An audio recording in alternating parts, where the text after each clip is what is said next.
Oui, allô, bonjour aux internautes et bonsoir, je suis votre patard. Là, aujourd'hui, je suis en pleine visite avec Oussou de Paris.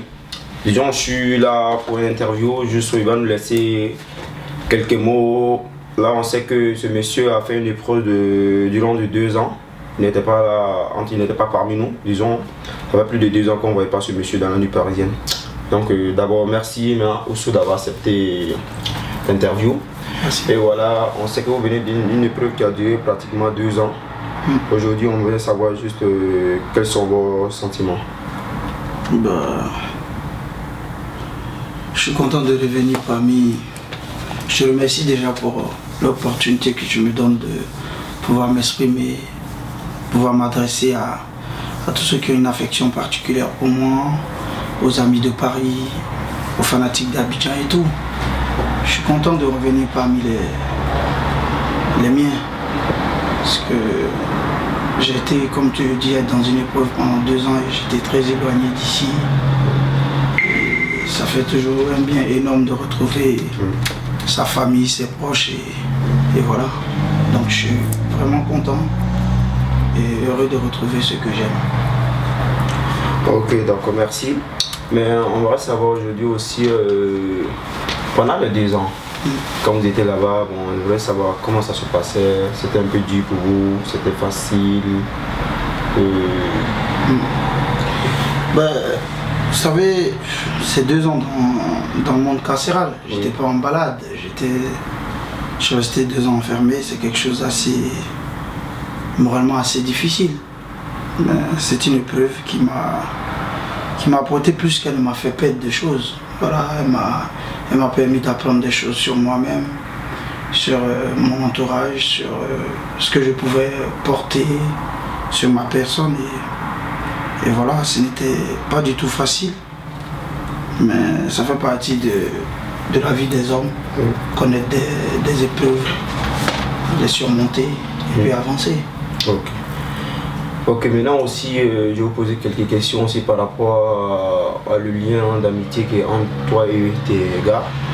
Aussi, j'aimerais savoir pendant les 2 ans, comment ça s'est passé entre toi et tes amis. On sait que quand on est derrière les barreaux, c'est pas aussi facile que ça. Souvent, on s'est dit qu'on a des amis, quand on se retrouve là-bas, on trouve que vraiment c'était pas des amis. Et on se dit que c'était mes frères, quand on se retrouve là-bas, tu trouves que c'était pas tes frères. Tu dis que peut-être même que c'était ma femme, quand tu te retrouves là-bas, tu trouves vraiment que c'était pas ta femme. Il y a tout ça aussi, parce qu'on a trop entendu des rumeurs en ville durant votre absence. Et voilà, même quand on sortait souvent, on voyait qu'il y a quelque chose qui manquait aussi dans la nuit parisienne.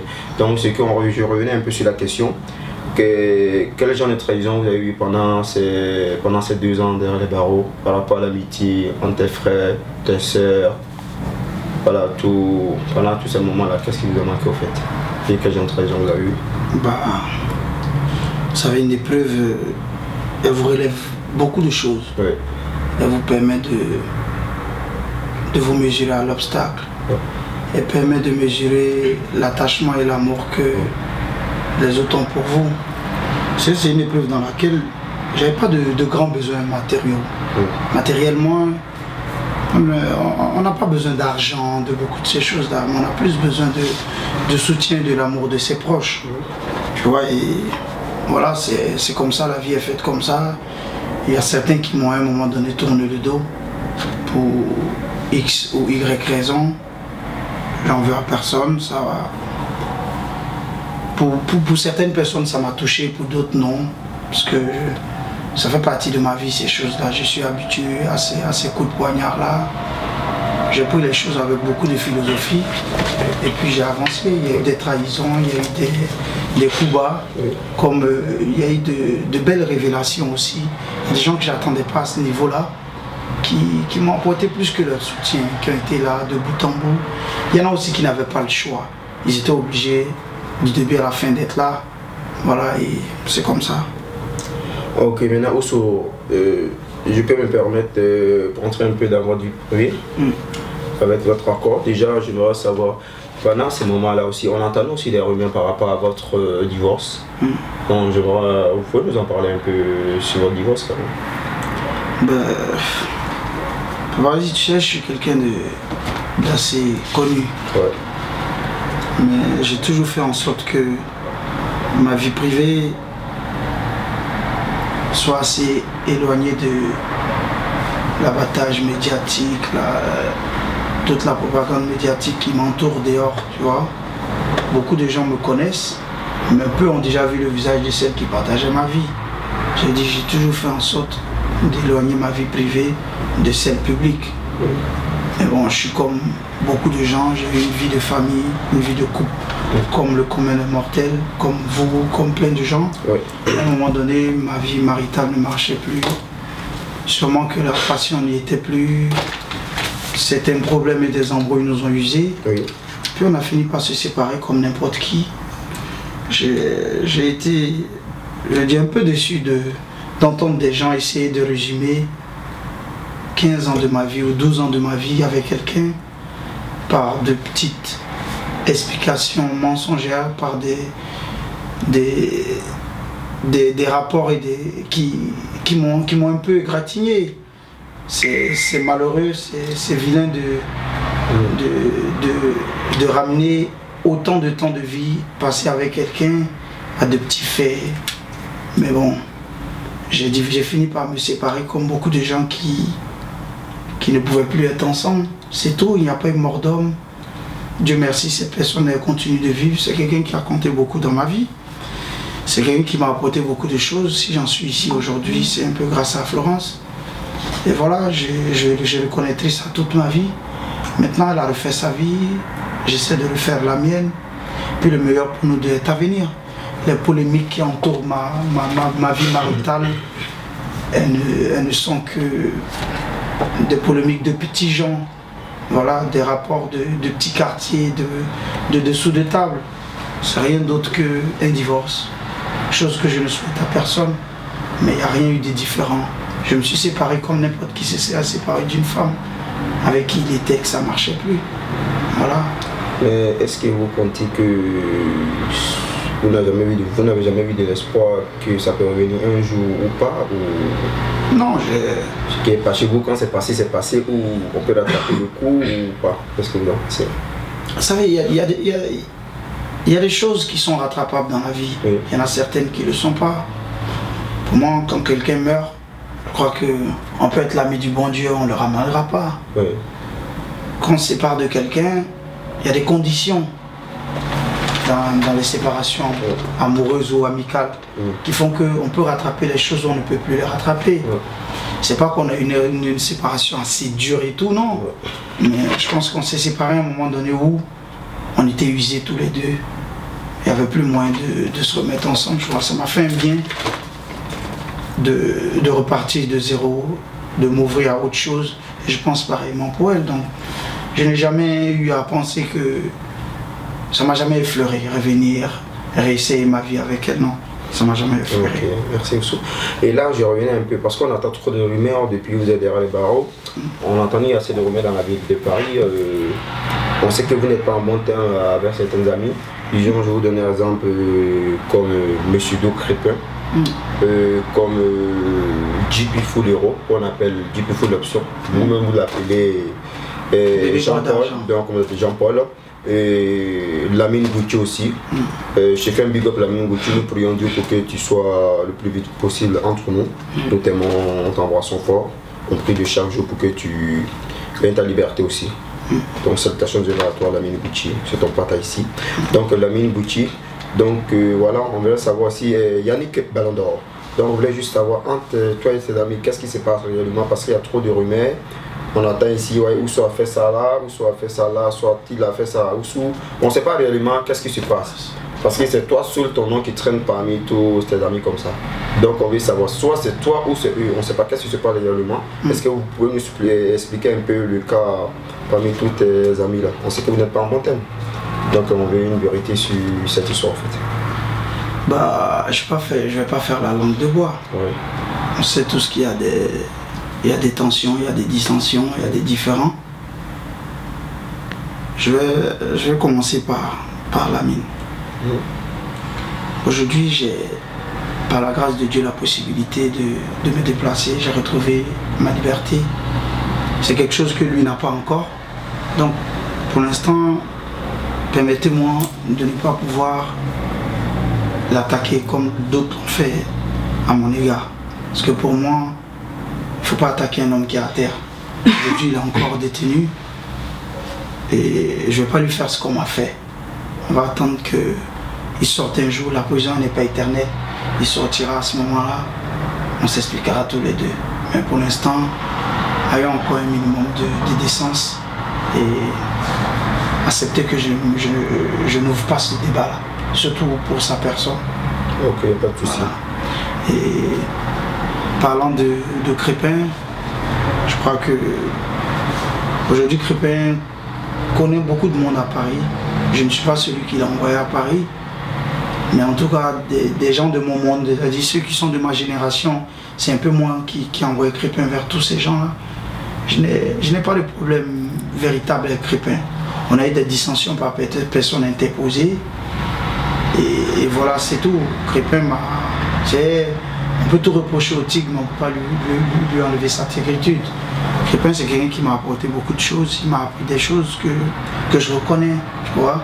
Je ne les ai jamais niées. Et je pense que lui aussi il le dit à tous les gens aujourd'hui qu'il fréquente.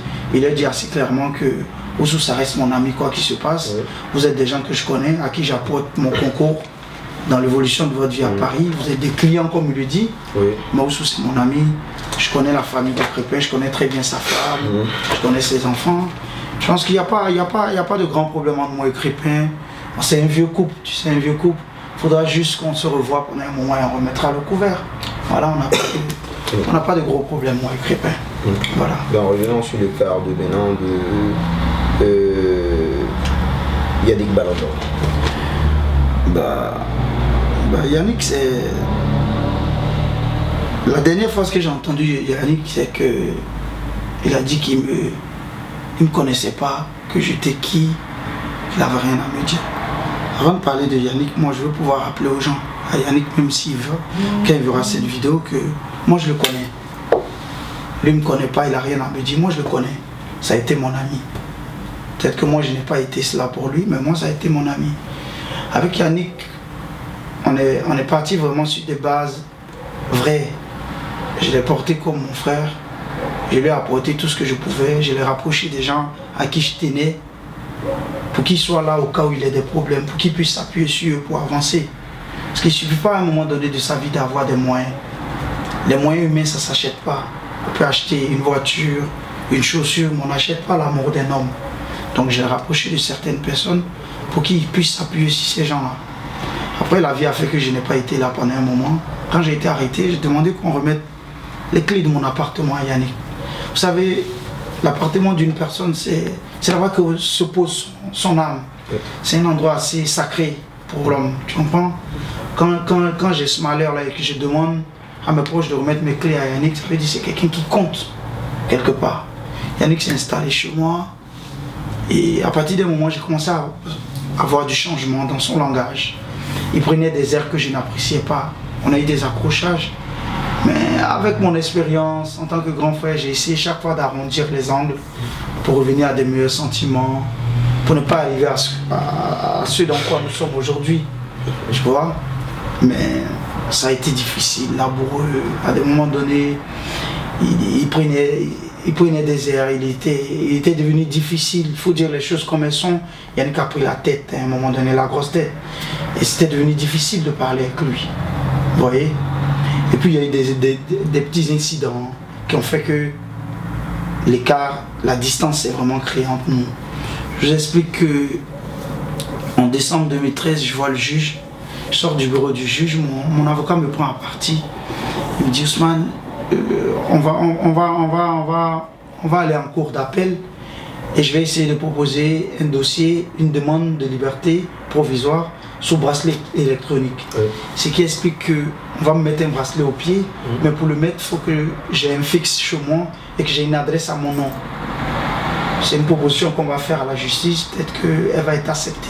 Mais avant, il nous faut réunir ces documents-là. Donc dès que je retourne en cellule, je me débrouille pour avoir rapidement un bigot, un téléphone, comme on le dit chez nous.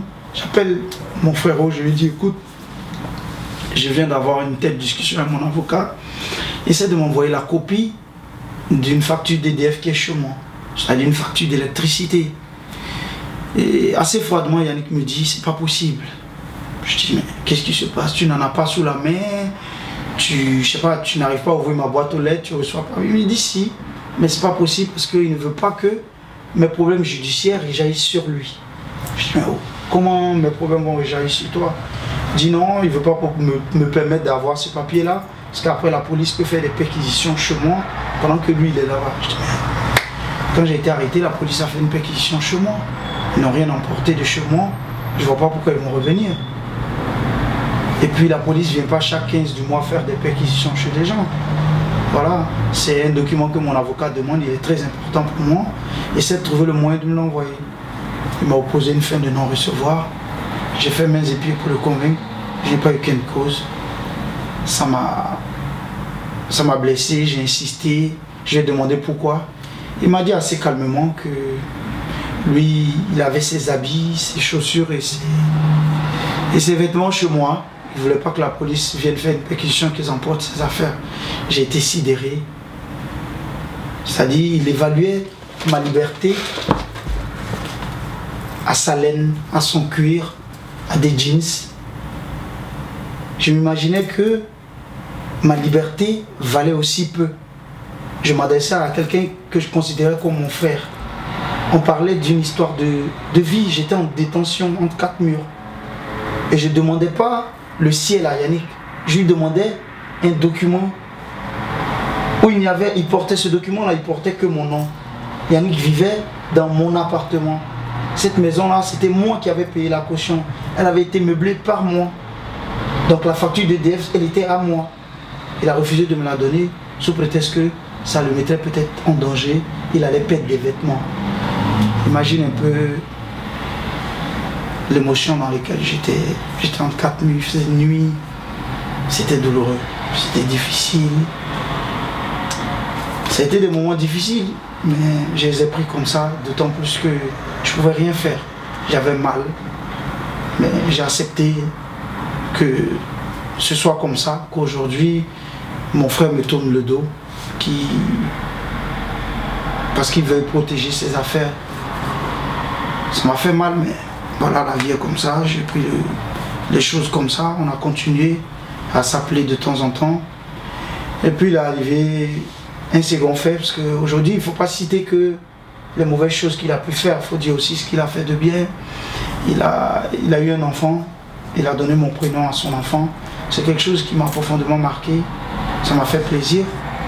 On a continué peu à peu après. Il y avait déjà un petit décalage. Et puis il est arrivé un autre événement, celui-là qui a fini de nous engloutir. J'ai reçu un appel du gardien de mon immeuble, parce que le propriétaire de mon appartement est venu le voir pour lui dire, monsieur Koné me doit 5-6 mois de loyer, que je ne peux plus attendre, je vais le vider de la maison. Donc le gardien, je suis Yannick, il prend mon numéro, il m'appelle. Il me dit voilà le problème. Je lui dis comment ça se fait. J'appelle l'amour pour entrer en contact avec Yannick. Et je le sens réticent. Donc moi-même, j'entre en contact avec Yannick. En tant que grand frère, j'ai pour l'habitude de ne pas avoir de langue de bois avec lui. C'est mon ami, je lui dis les choses comme elles sont. Je l'appelle, je lui dis Yannick, comment ça se fait que tu en es là, que tu dois jusqu'à 5 mois de loyer? Il me dit non, j'ai pas d'argent en ce moment, c'est pour ça que je ne paye pas, il faut essayer de comprendre. J'ai dit Yannick, je suis pas fou, je sais que tout le temps tu claques, les week-ends tu sors tout le temps. Moi je te dis jamais de ne pas le faire. Moi aussi je vivais un peu pratiquement, mais j'oubliais pas d'assurer l'endroit où je dormais. Aujourd'hui si tu ne payes pas, c'est à moi que tu laisses un nouveau problème. Je suis déjà dans un problème. Je ne vais pas sortir, aller me confronter encore en justice à un monsieur pour des loyers impayés. Je suis à terre, il ne va pas me marcher sur la tête. Il me dit oh j'ai pas d'argent, limite il m'a raccroché au nez. 4 jours après, j'ai un ami qui est en Italie qui m'appelle, qui me dit ah je suis ici, Yannick est là depuis hier. Je dis il fait quoi là-bas? Non, il est venu acheter une voiture. Il m'a dit il va en vacances à Abidjan, il a besoin d'une voiture. Que là en ce moment on ne se voit pas parce qu'il est allé faire des achats, faire des boutiques. J'ai le mec 4 jours avant, il me dit il n'a pas un sou pour payer une facture, des loyers. Mais il se retrouve en Italie en train d'acheter une voiture à je ne sais pas combien de 1000 €, en train d'acheter des vêtements. Il y a une mauvaise foi qui s'installe. Elle est caractérisée. On n'a pas besoin de parler, elle est là, les faits sont là. Donc, j'ai appelé doucement Yannick. Je ne pouvais plus continuer dans ces choses-là, je l'ai dit tranquillement. Ça suffit Yannick, il faut partir de chez moi. Tu comprends? C'est ainsi qu'il a dû partir. Et c'était des moments assez difficiles parce que d'un côté, j'avais, comme on le sait tous, Jean-Paul qui faisait une propagande immonde sur moi dans Paris à propos de sa femme. Oui. J'avais mon divorce à gérer parce que mon ex-épouse a porté plainte au tribunal de Bourg-en-Bresse pour demander un divorce. Donc je devais affronter ça là-bas aussi. Et en plus, à côté, j'avais l'un de mes proches qui commençait à me lâcher.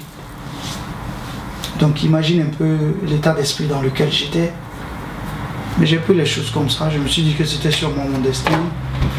J'ai envoyé Gundo et l'amour vers lui pour essayer de trouver une solution. Ils sont allés le croiser. C'est à ce moment-là qu'il a dit la phrase qui a achevé de me convaincre que je n'étais peut-être pas son ami. Ce qu'il a dit, et je l'ai entendu, parce qu'ils lui ont passé un téléphone pour lui dire « Va discuter Oussou, vous allez arranger les choses ». Et je l'ai entendu dire de vive voix « Je connais Oussou ou je n'ai rien à lui dire. Je ne sais pas Oussou c'est qui ». Qui vous a dit ça? Yannick l'a dit de sa voix, j'ai entendu. C'est pas qu'on m'a dit. J'ai entendu parce qu'on lui tendait un téléphone pendant que j'avais déjà décroché. Donc il a dit. Je pense qu'après ça, il n'y a plus grand chose à dire. Dès qu'il a dit ça, quand j'ai raccroché, j'ai dit à Bruno et l'amour, ne lui réclamez pas 1 euro, laissez-le partir. Si une seule fois de ma vie je lui ai fait du mal, que Dieu me le fasse payer. Mais si une fois de sa vie, je l'ai porté dans mon cœur réellement, je lui ai donné mon cœur entièrement, il paiera devant. Donc je l'ai laissé, je n'ai plus jamais parlé de ça. J'ai demandé à reprendre mon appartement. Depuis là-bas, j'ai commencé à payer les dettes qu'il m'a laissées. Je n'ai même pas encore fini de les payer. Je continue d'essayer de trouver les moyens pour les régler. Voilà, pour moi, c'est passé. Il a dit aux gens qui ne me connaissent pas. Moi, c'est mon ami. On a eu des dissensions. Mais pour moi, l'amitié, c'est quelque chose qui s'étend à jamais.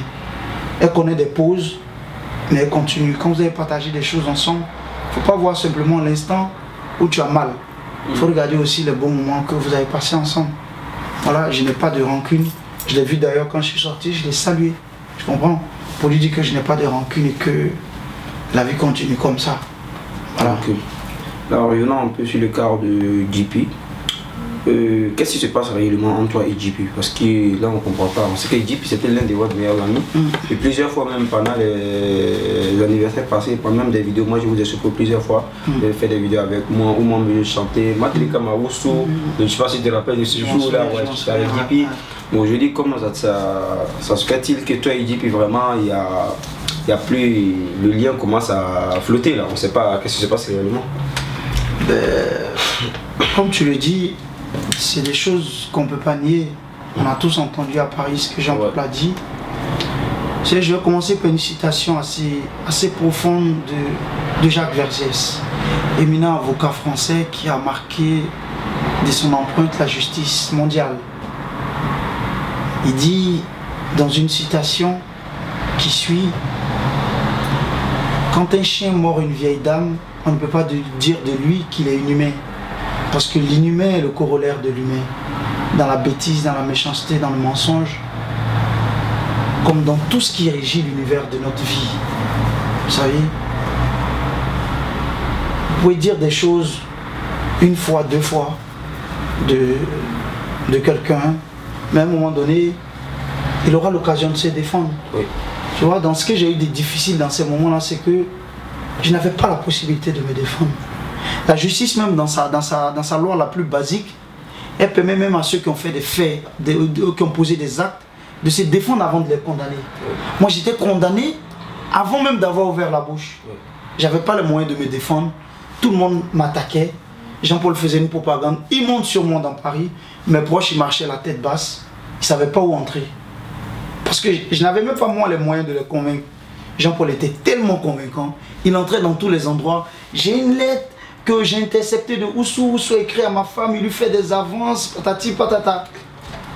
Aujourd'hui, avant même d'oser expliquer les faits, je veux assez clairement demander à tout le monde. Tous ceux qui ont un jour entendu Jean-Paul dire « Oussou, il drague ma femme, Oussou, il a fait ça ». Une lettre, c'est un bout de feuille.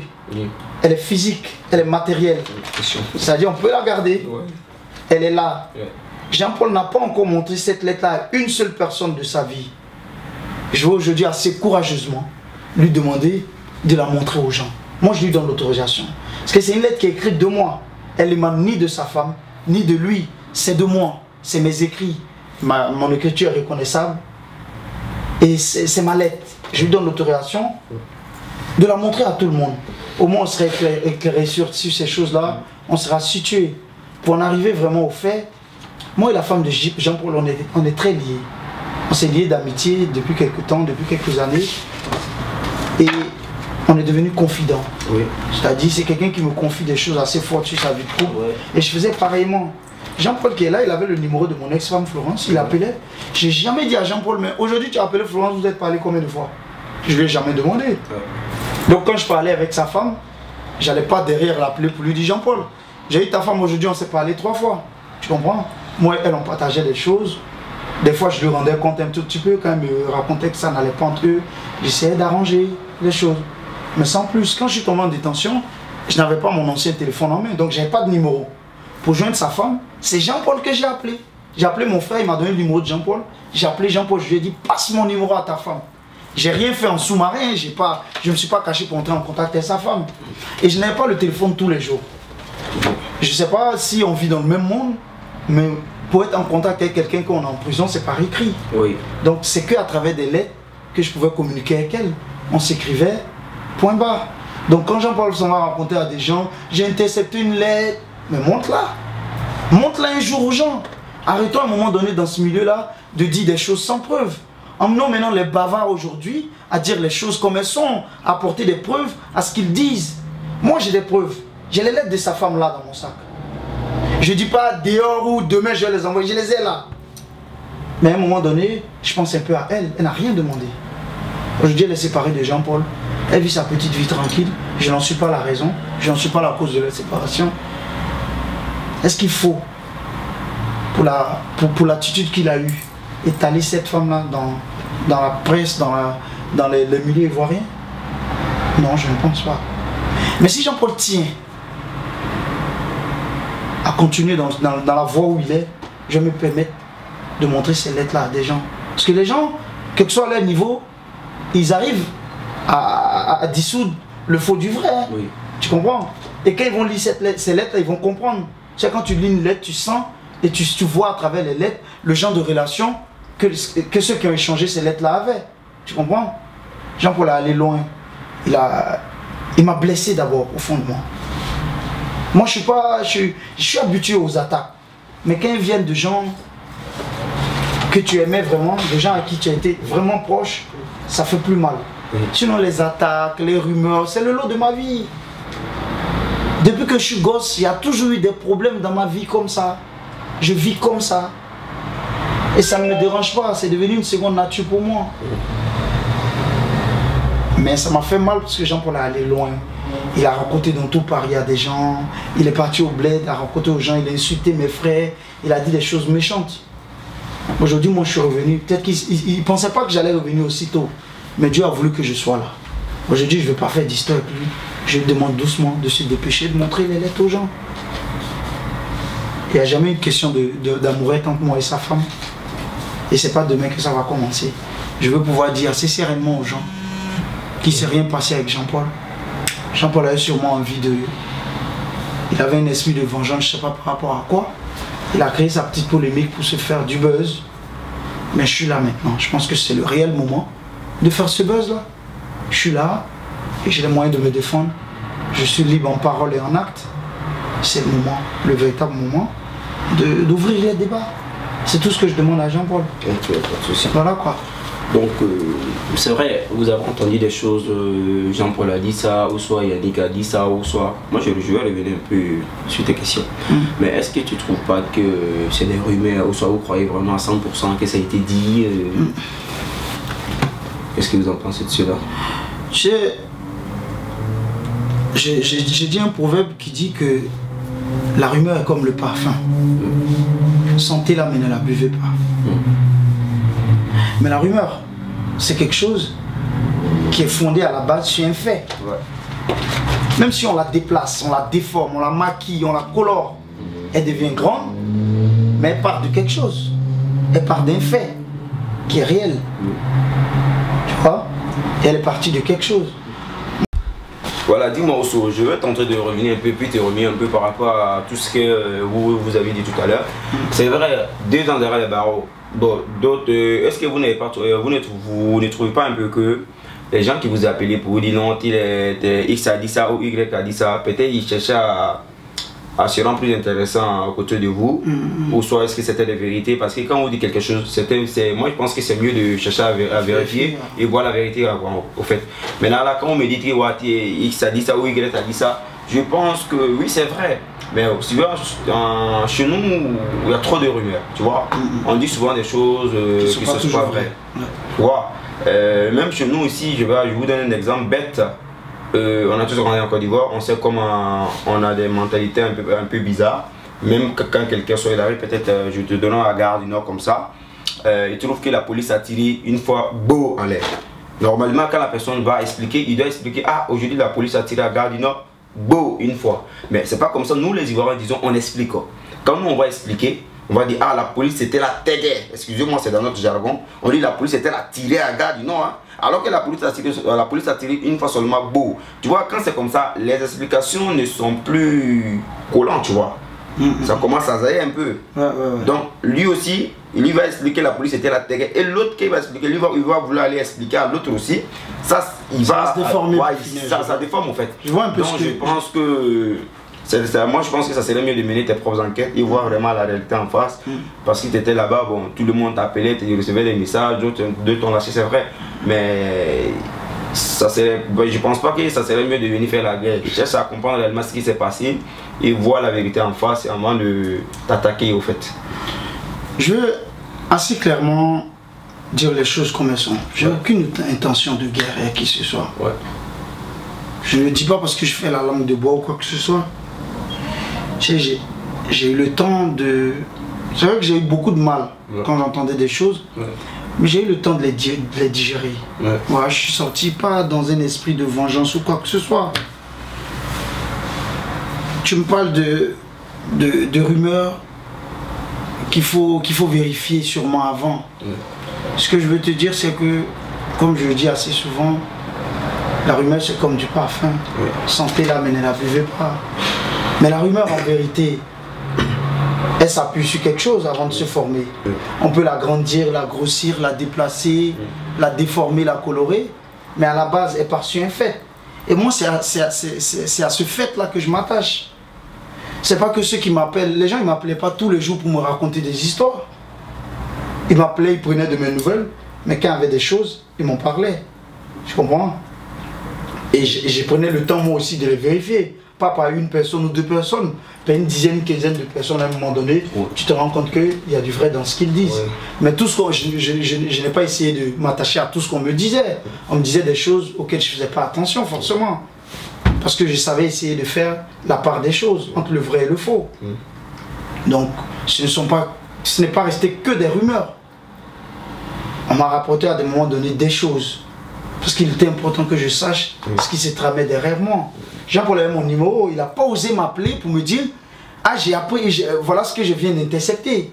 Là, on ne serait pas entré dans le cadre d'une rumeur. Mais moi, c'est d'autres personnes, c'est mes proches qui m'appellent, qui me disent: voilà depuis une semaine ce que Jean-Paul raconte dans Paris. Tu vois? Et je me renseigne chez 2, 3, 4, 5 personnes, une dizaine de personnes, et ça s'avère vrai. Je me permets lui-même de l'appeler et il confirme. Donc ce n'est plus une rumeur. Les faits qui me distancient aujourd'hui de Yannick, ce ne sont pas des rumeurs. C'est des échanges directs qu'on a eu tous les deux. Quand on appelle Yannick et on le met sur Chorus, et qu'on me le passe et qu'il dit: je ne connais pas Oussou, ce n'est pas une rumeur. Quand c'est moi qui appelle Yannick et lui dit: j'ai besoin de la copie d'EDF de mon appartement, et qui me dit: non, je ne peux pas, ce n'est pas une rumeur. Donc, je n'ai pas d'histoire par rapport à des rumeurs. Ça aurait été pour des rumeurs, je n'en serais pas où je suis aujourd'hui. Je connais les rumeurs, les attaques, les coups bas, ça fait partie de ma vie. Je suis habitué, c'est pas le premier coup qui va me faire voler en éclats. Mais si ceux-là m'ont touché, c'est parce que ce n'était pas que des rumeurs. Voilà. Aujourd'hui, en fait, beaucoup à Paris, à Abidjan, comme dans d'autres pays, je trouve que vous êtes l'un des jeunes les plus élégants de votre génération. À Paris aussi, c'est vrai, ça. Et je voulais vous rappeler une chose aussi, ce monsieur que vous voyez, au fait, quand on parle d'anniversaire aujourd'hui, on ne peut pas parler des anniversaires sans parler de ce monsieur. Car déjà, c'est la même personne que vous voyez, on nous dit que c'est l'un des jeunes les plus soi-disant, l'un des meilleurs sapeurs de sa génération, sans exception. Et quand il dit sans exception, pourquoi je dis ça? C'est vrai, souvent je dis même à mon frère Demba qu'il est le boucantier le plus swag. C'est pas pareil au fait. Lui, c'est un sapeur, comme j'ai l'habitude de l'appeler, sapeur au diapason. Il s'adapte à tout au fait, parce que Oussou, on sait quand, pendant il y a 3 ans en arrière, 4 ans disons, quand on sortait, on partait s'amuser depuis, voilà. On savait quand le gars il était là, il était présent, on savait vraiment que c'était quelqu'un de, voilà. Quand il est là, au niveau des vêtements, il n'y a rien dans la jalousie quoi. Quand les choses sont là, il faut dire, il faut appeler les choses par les noms.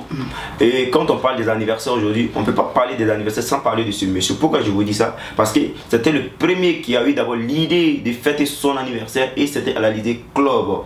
Non, à l'Alizé, pardonnez, je dis à la Piedra, merci. C'était à la Piedra, voilà, donc c'est ce monsieur-là même qui avait dit « Ah, Pata, il y a mon anniversaire, viens » et c'était la première fois que je me déplaçais pour aller faire cette photo, c'était à la Piedra. Le jour-là même, l'organisateur, c'était CP2, la région, je pense, bien vu, et CP2, j'en profite de faire un big up, on passe à toi, on ne t'oublie pas aussi mon vieux. Voilà, c'était avec ce monsieur-là que l'anniversaire ont déclenché aujourd'hui, où nous sommes aujourd'hui avec les anniversaires, c'est avec ce monsieur-là. Donc, ce monsieur-là, on lui doit les anniversaires. Vous voyez, donc quand on parle d'anniversaire, on doit parler de ce monsieur.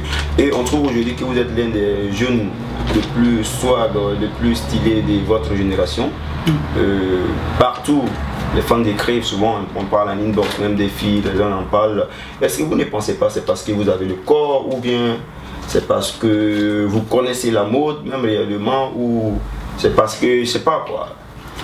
Non, vous savez, le charisme, l'élégance, c'est des choses qui ne se forcent pas, c'est des choses qu'on ne développe pas véritablement. On est un peu avec ça. On arrive au fil des années, au fil de ses connaissances, à affiner les choses, mais on est avec une base.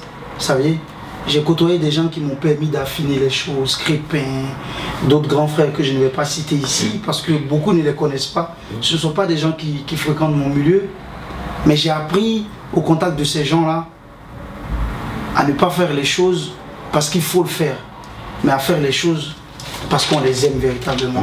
Tu comprends? C'est ce qui a fait que peut-être qu'aujourd'hui, j'ai cette chose-là que beaucoup apprécient, savoir s'habiller. Beaucoup s'habillent beaucoup plus cher que moi. Moi, je suis qu'un pauvre petit bonhomme, je m'habille selon mes moyens, mais j'essaie de mettre des choses en sachant ce que je mets. C'est ça ma priorité. C'est-à-dire quand je mets un pull, je sais que c'est fait en laine. Je sais que c'est. Quand je mets un t-shirt, je sais que c'est du coton. Je connais le nom des couleurs. J'essaie de pouvoir assimiler les couleurs. Voilà juste des petites choses qui font que. Voilà, il y a peut-être une petite différence entre moi et certains. C'est tout. Voilà. Ok, Oussou. Et pendant des moments, ça fait plus de 2 ans en arrière, on a ressenti un peu votre absence dans la nuit parisienne. Comment vous nous expliquez cela? C'est vrai, on sortait, on s'amusait, on criait. Vous savez qu'il y a quelque chose qui manquait. Donc, vous pouvez nous expliquer cela un peu? Peut-être que vous êtes aussi influent, ou soit vous êtes l'homme, vous êtes très riche, ou je sais pas. Mais on savait qu'il y a quelque chose qui manquait un peu. Vous voyez? Je comprends un peu ce que tu veux dire. C'est très flatteur de savoir que mes absences n'étaient pas égales à mes présences. Ouais. Ça fait plaisir de savoir que je le savais à travers des gens qui m'appelaient, qui me disaient franchement on continue de sortir, de faire la fête, mais c'est pas pareil quand t'es pas là. On sent qu'il y a quelque chose qui manque. C'est des choses avec lesquelles on est. Moi je côtoie des gens, chacun a un petit don dans sa vie. Je côtoie des amis qui sont assez forts dans les affaires, qui ont des facultés différentes de celles que j'ai. Mais il y a quelque chose qu'on ne peut pas m'enlever. C'est que quand j'entre dans une salle, je illumine tout de suite la salle. Ouais. Quand je suis avec des gens, la lumière se projette sur eux. Ouais. J'ai ça. Je le dois à personne. C'est la nature qui a voulu ainsi. Quand j'entre partout, on me reconnaît. Ouais. Quand je parle, je captive l'attention des gens. On appelle ça un peu le charisme. Ouais. Je suis né avec. Et voilà, j'essaie d'en faire bon escient, de l'utiliser à bon escient. Et puis voilà, on peut pas toujours trouver des explications à tout. Ouais. C'est un peu magique, c'est comme ça. Mais voilà, sûrement, comme le disait un grand frère, tu ne te rends peut-être pas compte, mais tu es sûrement un peu au-dessus de la mêlée. Voilà, peut-être que je fais partie de ces 2-3 personnes qui sont légèrement au-dessus de la mêlée. Ok. Donc, on va savoir, il y a une question aussi qui me parvient un peu dans la tête. On va savoir, où sont-ils, musulmans ou chrétiens? Parce qu'on ne sait pas. Oh, belle question, mon ami. Vous savez, j'ai pour habitude de ne jamais vouloir m'étaler sur les questions de religion. Pas parce que je n'en ai pas une. Je crois fortement, mais profondément en Dieu. Ceux qui connaissent ma vie, les étapes que j'ai connues, ils savent que je n'en serais pas là s'il n'y avait pas Dieu dans ma vie. J'ai connu tellement de belles réussites. Je suis parti de tellement loin que forcément Dieu existe dans ma vie. Je veux pouvoir éviter d'entrer dans ces choses-là, vouloir dire que... Pour vous dire tout simple, mon père est musulman, ma mère est chrétienne. Vous voyez, je ne vais pas pour l'instant dire le bord religieux dans lequel je suis. Retenez simplement, cher internaute, que je crois profondément en Dieu. Ok. Voilà. Parce que tout à l'heure, je vais revenir un peu, vous m'avez parlé un peu du cas de votre divorce, mais aujourd'hui, où sont-ils célibataires, où sont-ils remis avec quelqu'un, ou comment, où sont refait sa vie, comment, ou soit il est en think tank, comme nous on était en banque. Aujourd'hui, je vois des gens en think tank. Il est en think tank ou bien il va. Ah, vas-y. Non, le toutier, c'est vrai, j'ai eu un divorce un peu difficile. Depuis, juste après mon divorce, j'ai essayé de me retrouver déjà moi-même. Parce que avant de s'associer à quelqu'un, il faut se retrouver soi-même. Ouais. J'ai pris le temps, je me suis amusé pendant un moment, puis malheureusement, juste après, je suis tombé. J'ai fait des rencontres qui n'ont peut-être pas abouti, c'était pas mon but. Aujourd'hui, je sors de 2 années, comme tu dis, de détention. Et mon premier but, c'est vraiment, mais assez sérieusement, de rééquilibrer ma vie, c'est-à-dire de remettre le couvert avec quelqu'un, de me relancer dans une relation, dans une véritable relation. Voilà, j'ai besoin de repartir du bon pied, c'est dans mes intentions. Maintenant, on le sait tous, entre ce qu'on espère, ce qu'on veut et ce qu'on parvient à faire, il y a un grand pas. J'espère que Dieu m'accompagnera dans ça, que je vais rencontrer la femme qu'il faut, qui saura me comprendre, qui saura s'adapter à ma personnalité, parce que je sais que j'ai une personnalité assez difficile. Beaucoup de femmes ont du mal à s'adapter à des gens assez populaires, parce que la célébrité et l'amour ne partent jamais ensemble. C'est des choses qui sont difficilement associables. Voilà, donc j'en paye peut-être un peu le prix en ce moment, mais j'espère qu'avec un peu de chance, je finirai par tomber sur quelqu'un qui saura accepter ce que je suis. Ok, merci. Et puis voilà. Là, je vais vous poser une dernière question. Quels étaient réellement, je vous dis vraiment, réellement les moments difficiles pour vous pendant ces 2 ans derrière les barreaux? Quels étaient les moments difficiles? Honnêtement, le plus difficile, ça a été... C'est quand j'ai été arrêté, le jour où j'ai été arrêté, j'ai perdu mon grand frère, qui s'appelait Sori. J'ai pas eu la chance de pouvoir l'accompagner à sa dernière demeure. J'ai pas eu la chance de pouvoir lui dire que je l'aimais profondément. Et c'est quelque chose que j'ai porté chaque nuit que j'ai passé enfermé. Sinon, tout ce qui a suivi après, les coups bas, les coups, les propagandes, c'est des choses auxquelles plus ou moins je suis habitué, des choses qu'on peut toujours gérer. On peut trouver toujours des moyens de ralentir les coups. Mais quand on perd quelqu'un, on peut pas. La mort est plus forte que tout. Bon, on n'a pas les moyens de revenir en arrière. Mais quand on prend des coups, on peut s'arranger pour revenir plus fort, pour combattre ces choses-là, ou pour essayer d'arranger ces choses-là, ceux qui nous donnent des coups. Mais j'ai perdu mon frère et ça m'a pesé chaque nuit. Je me suis en voulu d'être dans ce problème-là et de ne pas pouvoir lui dire au revoir. Voilà. Donc aujourd'hui maintenant, avec tous les problèmes derrière les barreaux qui vous ont sali, qui vous ont éclairci, on va juste savoir aujourd'hui. Voilà, je pense qu'on tire vers la fin de l'interview, donc j'aimerais savoir si vous avez un dernier message à lancer à votre fan, à des amis qui vous ont soutenu, ceux que vous n'avez pas soutenu, les personnes vraiment qui vous portez aujourd'hui dans votre cœur, et chez monsieur même que vous ne portez plus dans votre cœur, vous avez un message pour eux passer. En tout cas, avant de lancer un message à tous ces gens-là, je voudrais assez sobrement dire à mes proches quelque chose qui est important pour moi. Vous savez, on ne peut pas passer autant de temps dans une épreuve est revenu pareil. Des choses ont changé forcément pour moi. Je croyais en certaines choses qui se sont avérées fausses. J'en ai tiré des enseignements. On ne sort pas d'une telle épreuve sans avoir tiré des conseils, des enseignements, sans avoir compris certaines choses. Cette épreuve-là m'a permis de me mesurer à moi, de savoir ce que je valais, de savoir le poids de mes amitiés, le poids de mes relations avec les autres, de savoir qui j'étais. Je me suis confronté à l'obstacle, je me suis confronté à moi. Parce que tu es enfermé, tu es tout seul, tu n'as que toi en face de toi. Et dans ces moments-là, tu sais l'homme que tu es, tu vois ce que tu vaux réellement, ton réel poids. Il n'y a rien pour te distraire, tu es entre 4000. Tu n'as que ton esprit, ta moralité. Et tu regardes le monde. Je disais souvent à mes amis, je regarde ma vie comme si je la regardais aujourd'hui dans un écran de télé. Je la regarde sans moi. Je regarde le film de ma vie, mais moi retiré de ce film-là. Je vois, j'imaginais souvent, je me disais, si j'étais mort, voilà comment telle personne allait se comporter. Voilà ce qu'un tel aurait fait. Je sais pas, peut-être que si j'étais mort, que j'étais au cimetière parisien, beaucoup seraient venus poser une fleur. Là, comme je vivais, peut-être j'étais en prison. J'ai pas reçu tout ça, mais voilà, ça m'a apporté beaucoup de choses, que mes proches se rassurent. J'ai compris beaucoup de choses. Et puis, la suite de ma vie va démontrer que j'ai compris ces choses-là. Parlant de ceux à qui je veux dire des choses, l'épreuve elle a été longue, elle a duré pratiquement 2 ans. Il y a certains qui ont été là au tout début, qui m'ont apporté le soutien, qui à un moment donné ils en avaient marre, ils se sont barrés, je leur en veux pas. Ils avaient peut-être plus la force ou ils avaient des raisons de ne pas pouvoir m'attendre. Ils sont partis continuer leur vie. C'est la vie qui est faite ainsi. Je ne leur en veux pas, je ne tiens pas rigueur. Je les remercie, comme le disait l'académicien Jean d'Ormesson, merci pour les roses et merci surtout pour les épines à ces gens-là. Mais véritablement avec la main sur le cœur, je voudrais dire à ceux qui dans la tempête de ma vie, dans les moments assez difficiles, ont été là. Certains ne m'ont jamais vu de leurs yeux. J'ai parlé à des gens pendant que j'étais en détention, des gens m'ont écrit pendant que j'étais en détention, sans me connaître physiquement, je ne les avais jamais vus. Ils n'ont pas arrêté de m'écrire, de m'apporter le soutien jusqu'à ce que je sois là.